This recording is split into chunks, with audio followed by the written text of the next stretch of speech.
تم کیا مار دیں گے؟ مار دیں گے، مار دیں گے۔ تو مارنا چاہے مار لے، میرا وقت نہیں ہے تو نہیں مروں گا، وقت ہے تو برابر مروں گا۔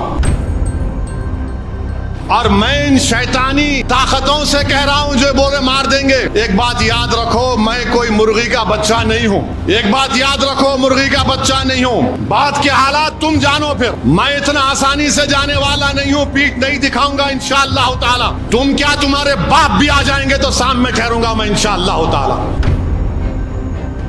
تم زہر دے کے مارے انہوں شہید ہو گئے، تم 2 فیٹ کے سے گولی مارے وہ شہید ہو گئے۔ اور شہید تو قرآن میں اللہ بول رہا ہے ان کو مردہ مت کہو، تم جب مرو گے تم مردہ رہو گے انشاءاللہ۔ پس مردن فرشتوں نے جو تلاشی لی تو کیا نکلا؟ فقط ایک دل کے گوشے سے خیال مصطفیٰ نکلا۔ تمہاری نسلیں فنا ہو جائیں گے، ہم فنا نہیں ہوں گے۔ ہم ایک گھر سے دوسرے گھر کو منتقل ہوتے۔ میری زندگی کا مقصد تیری دین کی سرفرازی، میں اسی لیے مسلمان، میں اسی لیے نمازی۔ میں اتر پردیش گیا، مختار انصاری کے گھر کو گیا، تو اس کے بعد سے سوشل میڈیا پر یہ تمام کے تمام بانکڑے پہلوان شروع ہو گئے، تیرے کو مار دیں گے پورے کے پورے۔ ارے بھائی، میں اخلاق کے گھر کو بھی گیا تھا، میں جنید اور نصیر کے گھر کو بھی گیا تھا جن کو زندہ جلا دیا گیا گھاٹ میکا کے۔ میں ان لوگوں سے کہنا چاہ رہا ہوں جو مجھے دھمکیاں دے رہے ہیں، ایک بات یاد رکھو، میں جس دین پر چلتا ہوں نا، میں ان سے مخاطب ہوں، میں جس دین پر چلتا ہوں نا، میرے کو یہ دین ایسا چمن میں چل کے نہیں ملا، میرے کو یہ دین میرے کو بادشاہ کے محلوں سے نہیں ملا، میرے کو یہ دین مجھے نرم نرم قالین سے چل کر نہیں ملا، میرے کو یہ دین مجھے ملا تو بدر اور حنین سے ملا، یہ دین مجھے ملا تو احد سے ملا، یہ دین اگر مجھے ملا تو کربلا سے ملا۔ اس دین کی بنیادوں میں عباس علمبردار کا خون ہے ظالموں، تم مجھے جانتے نہیں، تم میرے دین کو نہیں جانتے۔ مار دیں گے، تو مارنا چاہے مار لے، میرا وقت نہیں ہے تو نہیں مروں گا، وقت ہے تو برابر مروں گا۔ تم کیا مار دیں گے؟ مار دیں گے۔ ارے ظالموں، قرآن میں اللہ لکھ رہا ہے کلو نفس ذائقۃ الموت، اور میں ان شیطانی طاقتوں سے کہہ رہا ہوں جو بولے مار دیں گے، ایک بات یاد رکھو، میں کوئی مرغی کا بچہ نہیں ہوں۔ ایک بات یاد رکھو، مرغی کا بچہ نہیں ہوں۔ بات کے حالات تم جانو، پھر میں اتنا آسانی سے جانے والا نہیں ہوں، پیٹھ نہیں دکھاؤں گا انشاءاللہ تعالی۔ تم کیا، تمہارے باپ بھی آ جائیں گے تو سامنے ٹھہروں گا میں انشاءاللہ تعالی۔ مگر یاد رکھو، مومن فنا نہیں ہوتا، مومن فنا نہیں ہوتا۔ اب کیسے نہیں ہوتا؟ موت کیا ہے؟ زندگی اور موت ایک حقیقت ہے نا؟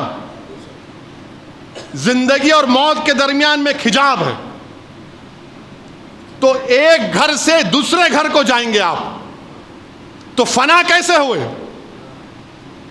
ایک گھر سے دوسرے گھر کو جا رہے آپ اور ہم، تو فنا کہاں سے ہوئے؟ تم فنا ہو جاؤ گے، ہم فنا نہیں ہوں گے انشاءاللہ تعالی۔ تمہاری نسلیں فنا ہو جائیں گی، ہم فنا نہیں ہوں گے۔ ہم ایک گھر سے دوسرے گھر کو منتقل ہوتے۔ مستدراک ایک حدیث کی مشہور کتاب ہے، عمر بن عبدالعزیز رضی اللہ تعالیٰ عنہ کہتے ہیں کہ آخرت کی زندگی کی تیاری کرو، مومن فنا نہیں ہوتا، وہ ایک گھر سے دوسرے گھر کو جاتا، ایک گھر سے دوسرے گھر کو جاتا ہے۔ تو موت سے ڈرنا نہیں ہے، مگر ڈرنا اس بات سے کہ موت کے بعد کیا ہوگا۔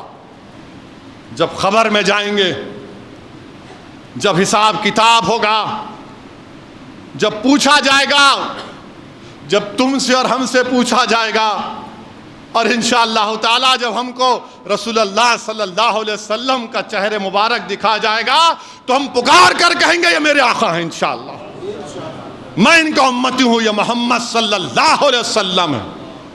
ہم ایک گھر سے دوسرے گھر کو منتقل ہوتے۔ مارنا ہے مارو، کیا کرنا ہے کرو، تم زہر دے کے مارے انہوں شہید ہو گئے، تم زہر دے کے مارے انہوں شہید ہو گئے، تم 2 فیٹ کے سے گولی مارے وہ شہید ہو گئے۔ اور شہید تو قرآن میں اللہ بول رہا ہے ان کو مردہ مت کہو، تم جب مرو گے تم مردہ رہو گے انشاءاللہ، تم جب مرو گے تم مردہ ہوگے، میں مردہ نہیں رہوں گا، میں مومن ہوں، گھر تبدیل کروں گا۔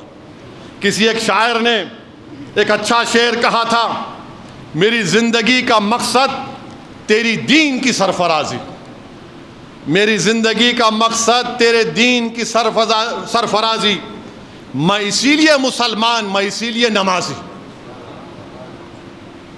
میری زندگی کا مقصد تیری دین کی سرفرازی، میں اسی لیے مسلمان، میں اسی لیے نمازی۔ کسی ایک عاشق رسول نے بڑا اچھا کہا موت خبر کے بارے میں، کفن کے بارے میں، اب میں ان ظالموں سے کہہ رہا ہوں کہ پس مردن فرشتوں نے جو تلاشی لی تو بھلا کیا نکلا، پس مردن فرشتوں نے جو تلاشی لی تو کیا نکلا، فقط ایک دل کے گوشے سے خیال مصطفیٰ نکلا۔ پس مردن فرشتوں نے جو تلاشی لی تو بھلا کیا نکلا، فقط ایک دل کے گوشے سے خیال مصطفیٰ نکلا۔ یہی ہوگا میرے سے بھی انشاءاللہ، ہم تمام سے ہی ہوگا انشاءاللہ تعالیٰ۔ پس مردن فرشتوں نے تلاشی لی تو کیا نکلا، فقط ایک دل کے حصے سے خیال مصطفیٰ نکلا۔ میرے بھائی یہ ہماری پہچان ہے، اور یہ ظالم جانتے نہیں، یہ مردہ لوگ ہیں، یہ جانتے نہیں۔ ایک صحابی رسول تھے ابو سعید خثیمہ رضی اللہ تعالیٰ عنہ، ضعیف ہیں، بیٹا بدر میں شہید ہو گیا، احد کی جنگ ہے، رسول اللہ صلی اللہ علیہ وسلم کا جا کر عرض کہتے رسول اللہ صلی اللہ علیہ وسلم آپ میرے لیے دعا کریے۔ اللہ کے رسول صلی اللہ علیہ وسلم پوچھتے ہیں کیا دعا کرنا چاہیے؟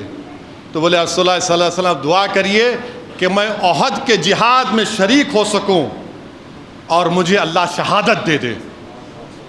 اور بولتے ہیں کہ جب جنگ بدر ہو رہی تھی تو میرے اور بیٹے میں یہ بحث ہوئی کہ میں جاؤں گا، تو ہم دونوں نے ڈرا کیا، خورا کیا، بیٹے کا نام اٹھا، بیٹا شہید ہو گیا الحمدللہ۔ اور کہتے ہیں ضعیف باپ کہتا ہے رسول اللہ صلی اللہ علیہ وسلم میں نے رات میں اپنے بیٹے کو خواب میں دیکھا جنت میں، اور کہہ رہا ابا جان جلدی آؤ میں آپ کا انتظار کر رہا ہوں۔ ارے ظالموں، ہم کو اسلام ایسے ملا۔ اللہ کے رسول صلی اللہ علیہ وسلم ان کے لیے دعا کرتے ہیں، وہ شہید ہو جاتے ہیں۔ حضرت انس رضی اللہ تعالیٰ عنہ احد کی جنگ میں ایک اور واقعہ کہ ایک صحابی رسول آ کر رسول اللہ صلی اللہ علیہ وسلم عرض کرتے ہیں رسول اللہ صلی اللہ علیہ وسلم میری صورت اچھی نہیں ہے، میرے وجود سے تھوڑا بدبو آتی، کیا اگر میں کل شہید ہو جاؤں تو اللہ کیا دے گا مجھے؟ اللہ کے رسول صلی اللہ علیہ وسلم فرماتے ہیں اگر تو جہاد میں شہید ہوگا تو اللہ تجھے جنت دے گا، تو شہادت کے اعلیٰ مقام پر پہنچے گا۔ وہ جنگ میں حصہ لیتے، شہید ہو جاتے، جب ان کی لاش کو دیکھتے ہیں تو چہرہ نورانی ہو جاتا، جسم سے خوشبو آتی ہے، اور رسول اللہ صلی اللہ علیہ وسلم فرماتے ہیں کہ جنت کی حوریں اس کے استقبال کے لیے کھڑی ہوئی ہیں۔ تم ہم کو مارتے مارو پیارے، کون روک رہا تم کو؟ میری زندگی اللہ لکھ دیا ہے جب میں اپنی ماں کے پیٹ میں تھا، میری ذلت، میری عزت، میری رزق، سب چیز اللہ لکھ چکا ہے، تم کیا لوگے مجھ سے؟ ارے یاد رکھو دنیا میں رہیں گے تو غازیوں کی طرح رہیں گے، یا پھر موت آئے گی تو شہادت کو پسند کریں گے، اور حشر کے میدان اپنے ماں باپ کو شرمندہ ہونے نہیں دیں گے انشاءاللہ تعالی۔